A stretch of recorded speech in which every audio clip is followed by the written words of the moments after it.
It was 4:11 a.m. in the eastern Mediterranean, and the sea between Cyprus and the Syrian coast was running low swells under a steady westerly wind that had been building since midnight. Cloud cover at 8,000 feet scattered, moving fast. No moon. The kind of night that feels tactical. Compressed, close, the horizon invisible and the darkness working on you in ways that make the watch feel longer than it is.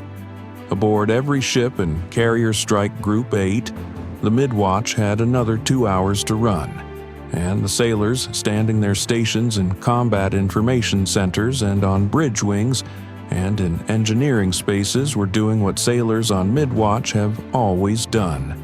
Staying alert through the specific discipline of people who understand that the night is when things happen. USS Harry S. Truman, CVN-75, a Nimitz-class nuclear-powered carrier, had been operating in the eastern Mediterranean for 29 days. Her strike group was substantial. The cruiser USS Normandy, CG-60, with 122 vertical launch system cells. 3 Arleigh Burke-class guided missile destroyers, USS Forrest Sherman, USS Farragut, and USS Jason Dunham. A Virginia-class fast attack submarine running at undisclosed depth, and a combat logistics force vessel positioned 80 nautical miles to the west. The air wing was fully embarked. F/A, 18E, and F/A, 18F Super Hornets, EA-18G Growlers, E-2D Advanced Hawkeyes, MH-60R Seahawks. An E-2D had been continuously airborne and rotating crews since the strike group entered the eastern Mediterranean theater, maintaining a 24-hour air picture over a volume of airspace that extended from the Greek islands to the Lebanese coast and from the Turkish coast south to Egypt. The coverage was seamless. It had been seamless every minute of every day for 29 days. The Russian Navy's presence in the eastern Mediterranean was not new. The Permanent Naval Task Force, PERMT-ASKFOR, in the shorthand of the Russian Naval Command, had maintained a continuous surface group in the region since 2013, operating out of the logistics support point at Tartus on the Syrian coast. The force composition varied by season and operational requirement, but on this particular night it consisted of the Slava-class guided missile cruiser Moskva, the flagship, along with 2 Grigorovich-class frigates, Admiral Essen and Admiral Makarov, and a Kilo-class diesel-electric submarine whose position was reported by the E-2D's surface track as last confirmed 34 nautical miles northwest of Tartus at 11 p.m. the previous evening. The Russian surface group had been operating in the eastern Mediterranean alongside, adjacent to, and occasionally provocatively close to American carrier strike groups for years. The dynamic was managed. The deconfliction channels were established. The risk of miscalculation was real, but contained by the professionalism that both naval forces brought to the business of operating in close proximity without shooting each other, until someone in Moscow decided to find out what happened when they did shoot at 3:47 a.m., 24 minutes before this story's opening moment. The E-2D Advanced Hawkeye, orbiting at 24,000 feet, registered a significant change in the electromagnetic environment over the eastern Mediterranean. The Russian surface group, which had been running its normal radar emissions profile for the past 6 hours, search radars cycling, fire control systems in standby, the predictable electronic signature of ships conducting routine operations, went through a sharp transition. The Moskva's S-300F Fort air defense system, which had been in search mode, shifted to a tracking mode emission that the E-2D's electronic intelligence suite classified immediately. Both Grigorovich frigates activated their Polament Reddit air defense fire control radars simultaneously, and, most significantly, the E-2D crew detected the unmistakable electromagnetic signature of the Moskva's targeting system going active. The specific frequency and pulse pattern associated with over-the-horizon targeting coordination for the 3M-54 Kalibr cruise missile system. The E-2D crew called it at 3:49 a.m. Russian surface group transitioning to launch preparation posture. The data was on Link 16 and in the Combat Information Center of every ship in Carrier Strike Group 8 within 4 seconds of the E-2D's call. The TAO aboard USS Normandy was at his display before the Link 16 message finished propagating. The Aegis Combat System had already registered the Russian radar emission changes through its own electronic warfare receivers and had begun correlating the signatures against its threat library. The correlation came back in under 2 seconds. Kalibr pre-launch targeting coordination. Confidence high. The system presented a threat assessment and a preliminary defensive engagement recommendation to the TAO simultaneously. It had not waited to be asked. The TAO called the captain at 3:50 a.m. The captain of USS Normandy arrived in the CIC at 3:52 a.m. He looked at the display for 6 seconds. He picked up the command circuit handset and told the strike group commander, who was airborne in the E-2D as the airborne tactical commander for the watch cycle, what his picture showed. The strike group commander's response was 3 words. The captain of USS Normandy acknowledged, set down the handset, and told the TAO to set the engagement posture. At 3:58 a.m., the Russian task force fired. The Moskva launched first. 8 3M-54 Kalibr cruise missiles from her forward vertical launch cells, the missiles igniting their solid fuel boosters and climbing above the Mediterranean on the initial boost phase before their turbofan sustainer engines took over and the weapons descended to their sea-skimming cruise altitude of approximately 10 to 15 meters above the wave tops. 12 seconds later, Admiral Essen fired 6 more Kalibrs from her own VLS cells. Admiral Makarov added 4 more 30 seconds after that. 18 Kalibr cruise missiles, total salvo, inbound from the northeast at approximately Mach 0.8, sea-skimming, radar-guided, their terminal seekers cold and waiting for the moment their onboard mission computers told them to go active and acquire the target.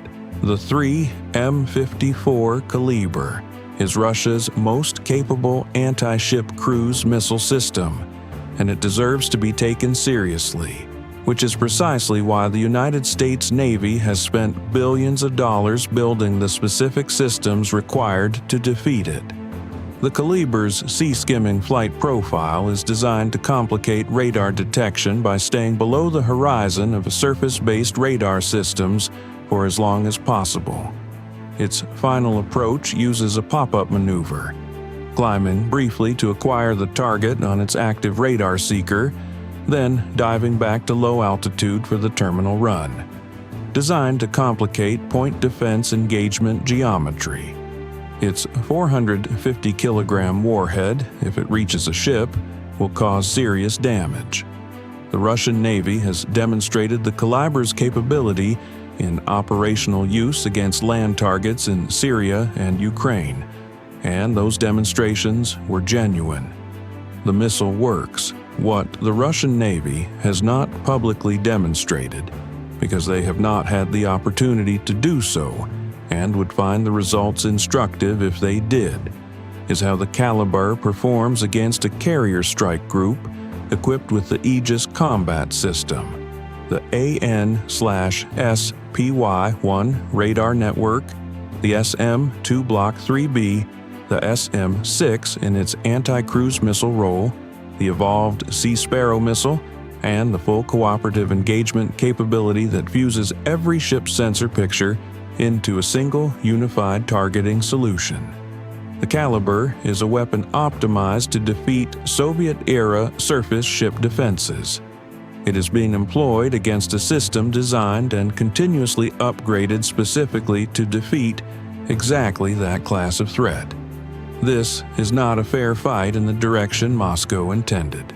The E-2D Hawkeye had the Kalibr salvo on its AN/APY-9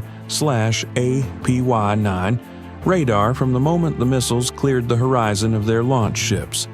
18 contacts, low altitude, inbound bearing northeast, range at first detection 74 nautical miles from USS Harry S. Truman.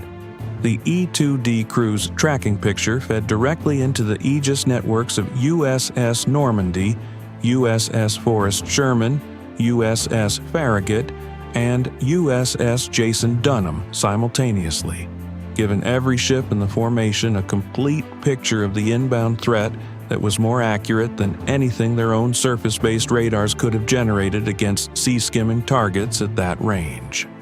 The cooperative engagement capability was working exactly as designed. The E-2D's elevated radar position, above the radar horizon that limited the surface ship's own look-down coverage, became the eyes of the entire strike group. The Aegis Combat System aboard USS Normandy evaluated all 18 inbound contacts, computed intercept geometry for each, assigned kill vehicles from the formation's combined VLS inventory, and presented the TAO with a firing solution that allocated SM-2, Block 3B missiles against the primary engagement layer, SM-6 missiles against the highest priority threats requiring the SM-6's superior kinematic performance against maneuvering targets, and reserved ESSM Block 2 and Phalanx CIWS for the inner defensive layer. In the event any Kalibr survived the outer and middle engagement envelopes, the solution covered all 18 contacts with engagement confidence that the system expressed in the TAO's display as a color-coded assessment that left essentially no ambiguity about the outcome. Green across the board. 18 tracks, 18 solutions. The TAO authorized the engagement at 4 a.m., 13 minutes after the E-2D first detected the Russian launch preparations. 7 minutes after the Kalibr salvo was airborne, USS Normandy fired first. SM-2, Block 3B missiles coming out of her forward and aft VLS cells in rapid sequence. The missiles climbing and then leveling as they acquired their targets through the cooperative engagement data link and accelerated to Mach 3.5 on intercept courses that the Aegis system had computed with a precision that human beings cannot achieve in real time. USS Forrest Sherman fired simultaneously from the north side of the formation. USS Farragut engaged the southern track of the missile formation. The combined salvo of SM-2 and SM-6 interceptors leaving the American formation was, by any measure, a demonstration of defensive firepower that has no equivalent in any other navy on Earth. Let's talk about what 18 Kalibr missiles running at sea-skimming altitude look like on an Aegis radar picture. Because the geometry tells you everything about why this engagement was never going to end any other way. A sea-skimming cruise missile flying at 10 to 15 meters above the wavetops is below the radar horizon of a surface ship's radar at any range beyond approximately 15 to 20 nautical miles, depending on atmospheric conditions. This is the Kalibr's primary survival mechanism against surface-based defenses. It flies where surface radar cannot reliably see it until it is close. Against a surface ship without airborne early warning support, 15 to 20 nautical miles of detection range against a Mach 0.8 cruise missile translates to approximately 60 to 80 seconds of warning time. That is not enough time to conduct a layered defensive engagement. It is barely enough time to fire a single salvo and hope. The E-2D Hawkeye changes this geometry completely. Operating at 24,000 feet, its AN/APY-9 radar has a radar horizon that extends hundreds of nautical miles against low-flying targets. The Kalibrs were detected at 74 nautical miles, which at Mach 0.8 translates to approximately 10 minutes of engagement time. Enough time for multiple engagement layers, enough time for the Aegis system to compute, assign, fire, assess, and reassign if needed. The E-2D does not just extend warning time, it transforms the nature of the engagement from a reaction problem into a managed intercept sequence. The Russian naval planners who designed the Kalibr sea-skimming attack profile understood the geometry of their missile against surface-based defenses.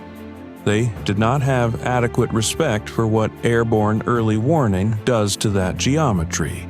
At 4:03 a.m., the first SM-2 intercepts began at 52 nautical miles from the Truman's position. The SM-2 Block 3B's blast fragmentation warhead detonated in lethal proximity to the lead Kalibr, and the Russian missile came apart over the eastern Mediterranean in a brief flash visible to the E-2D crew on their optical sensors. Second Kalibr, 49 nautical miles, SM-2 intercept. Third, 47 nautical miles, SM-6 engagement. This particular Kalibr had performed the pop-up maneuver characteristic of its terminal guidance sequence earlier than expected, and the SM-6's superior kinematic performance against maneuvering targets made it the correct assignment. The SM-6 intercepted at 43 nautical miles as the Kalibr was descending from its pop-up. Destroyed. The Aegis system was working through the salvo with the methodical efficiency of a machine that does not experience stress, does not lose track of multiple simultaneous engagement sequences, does not make the kind of cognitive errors that human beings make when they are trying to manage 18 simultaneous threats in the darkness at 4 a.m. It tracked every missile. It updated every intercept solution as the missiles maneuvered. It cued follow-up interceptors against tracks where the primary engagement had not yet confirmed a kill. It managed the formation's combined VLS inventory across 4 ships simultaneously, drawing from whichever ship had the best engagement geometry against each specific target. This is what cooperative engagement capability means in practice. Not 4 ships each defending themselves independently, but 4 ships functioning as a single weapon system with 400+ VLS cells and a sensor picture that sees everything. By 4:09 a.m., 14 of the 18 Kalibr missiles had been destroyed at ranges between 52 and 28 nautical miles from USS Harry S. Truman. 4 remained. 3 of those were engaged by ESSM Block 2 in the middle defensive layer at ranges between 22 and 18 nautical miles. 2 ESSM intercepts were clean kills. 1 ESSM achieved a proximity detonation that damaged the 4th Kalibr's guidance system. The missile, now flying erratically, pitched up and impacted the Mediterranean at 16 nautical miles from the formation in a column of water and fuel visible on the E-2D's optical sensors as a brief white flash against the dark sea.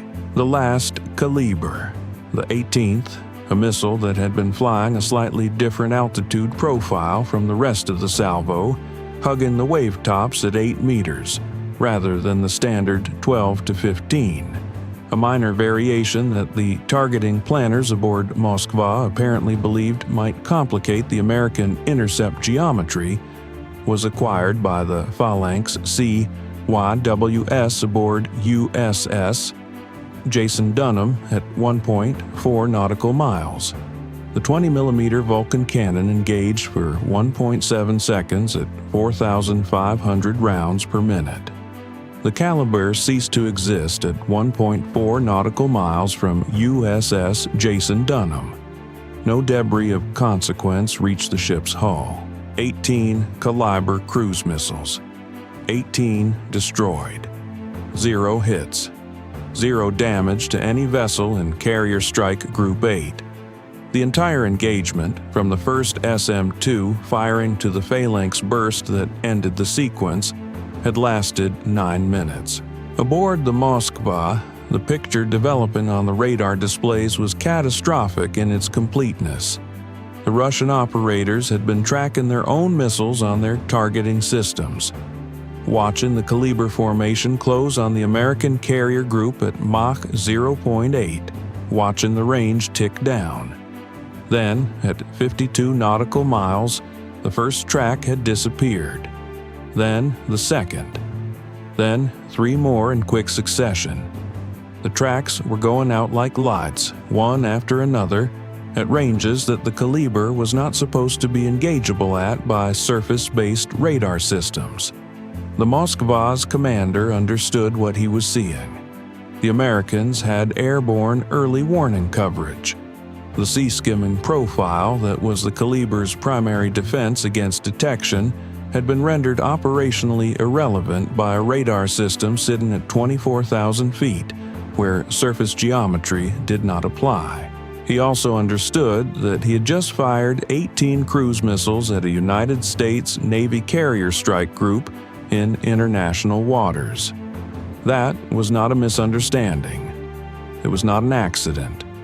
It was an act of war, and the United States Navy had not yet responded offensively. The American formation had defended. It had destroyed his entire missile salvo without firing a single offensive weapon. The next communication from the American side was going to be consequential. At 4:19 a.m. USS Harry S. Truman launched 4F/A 18F Super Hornets from VFA-32. The swordsman, armed with AGM-84H Slammer standoff land attack missiles, a weapon with a 270-kilometer range, GPS/infrared guidance, and a 360-kilogram penetrating warhead. The swordsmen were not sent to destroy the Russian surface group. They were sent to establish, with absolute clarity, the nature of the response that the United States was prepared to deliver if the Russian commander made a further aggressive move. The Super Hornets took up an orbit 90 nautical miles southwest of the Russian formation. Their targeting systems tracking the Moskva and both frigates, their slammer missiles on the wing stations with targeting data already loaded. The message required no translation into any language. It existed entirely in the geometry of 4 armed aircraft holding a weapons employment orbit within range of 3 Russian ships whose entire missile magazine had just been defeated without touching a single American vessel. The Moskva's commander made one radio transmission at 4:24 a.m. on the established deconfliction channel to the U.S. Strike Group commander. The transmission was brief and formal.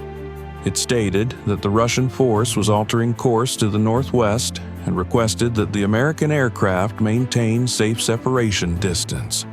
The translation, in operational terms, was unambiguous. It was over. The 4 Super Hornets maintained their orbit for 22 minutes while the Russian surface group completed its turn and established a course away from the American formation.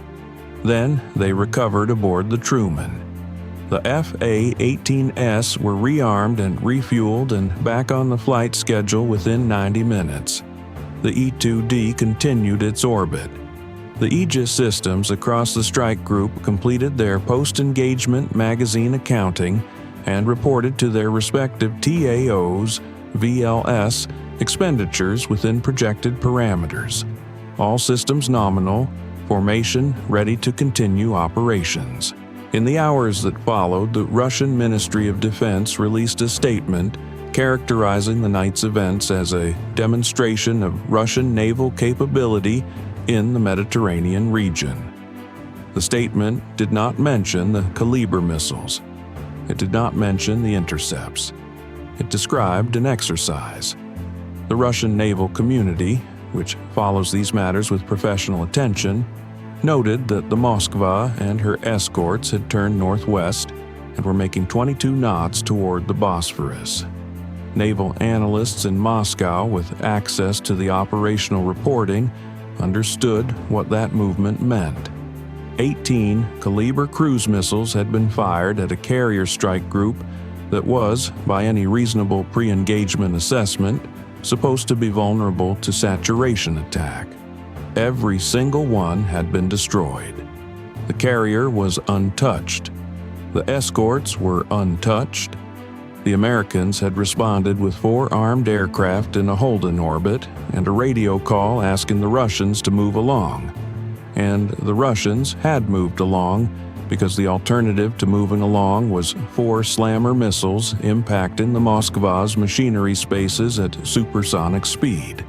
And the Moskva's commander was a professional naval officer, not a suicide. The Eastern Mediterranean is not Russian water, regardless of how many missile cruisers Moscow stations at Tartus. It is not closed to American carrier strike groups, regardless of how many Kalibr missiles the Russian Navy loads into its VLS cells. The USS Harry S. Truman spent another 16 days operating in the Eastern Mediterranean after that night, conducting flight operations, maritime security patrols, and theater presence activities in international waters where American warships operate when they choose and for as long as they choose. The Kalibr batteries at Tartus were resupplied. New missiles replaced the 18 that had been fed into the Mediterranean. But the mathematics of that engagement, 18 missiles, 9 minutes, 0 hits, was not something that could be resupplied.